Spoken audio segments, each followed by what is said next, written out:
Hello again, everyone. My name is Kevin Richardson, and I want to welcome you back to another installment of A Chapter a Day to Keep the Devil at Bay, where I'll read a chapter of the Bible each day from the New Living Translation, and I'll have presented for you on the screen the same chapter in the King James Version, so you can read along with it if you feel the need to ensure that the New Living Translation matches with it, or so that you can be able to increase the amount of knowledge that you have through repetition of the word from various sources. I'm just putting this out here so it can be available for anyone so that they can be able to listen to the New Living Translation and read the King James Version if they don't have the resources available for them to do so themselves.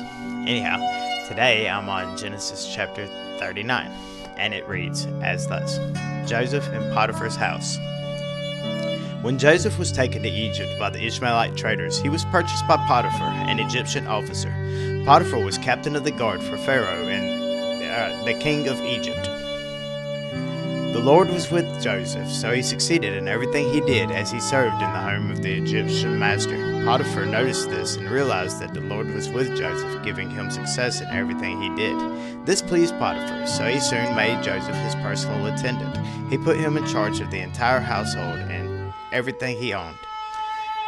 From the day Joseph was put in charge of his master's household and property, the Lord began to bless Potiphar's household for Joseph's sake. All his household affairs ran smoothly, and his crops and livestock flourished. So Potiphar gave Joseph complete administrative responsibility over everything he owned. With Joseph there, he didn't worry about a thing, except what kind of food to eat. Joseph was a very handsome and well-built young man, and Potiphar's wife soon began to look at him lustfully. "Come and sleep with me," she demanded. But Joseph refused. "Look," he told her, "my master trusts me with everything in his entire household.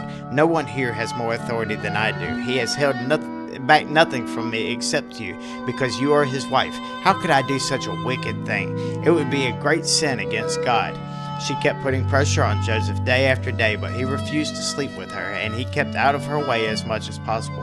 One day, however, no one else was around when he went in to do his work. She came and grabbed him by the cloak, demanding, "Come on, sleep with me." Joseph tore himself away, but he left his cloak in her hand as he ran from the house. When she saw that she was holding his cloak and he had fled, she called out to her servants. Soon all the men came running.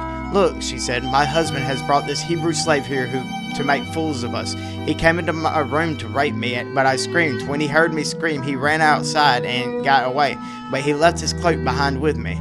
She kept the cloak with her until her husband came home. Then she told him her story. "That Hebrew slave you brought into our house tried to come in and fool around with me," she said, "but when I screamed, he ran outside, leaving the cloak with me." Joseph put in prison.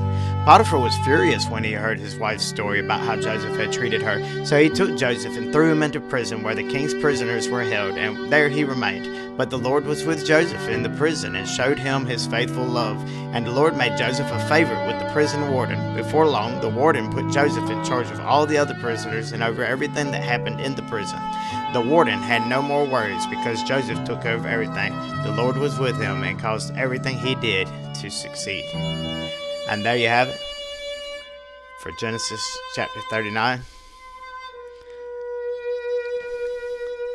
A very fine example to us that if the Lord is with us, no matter where we might happen to be in our life, all we have to do is have faith and pray.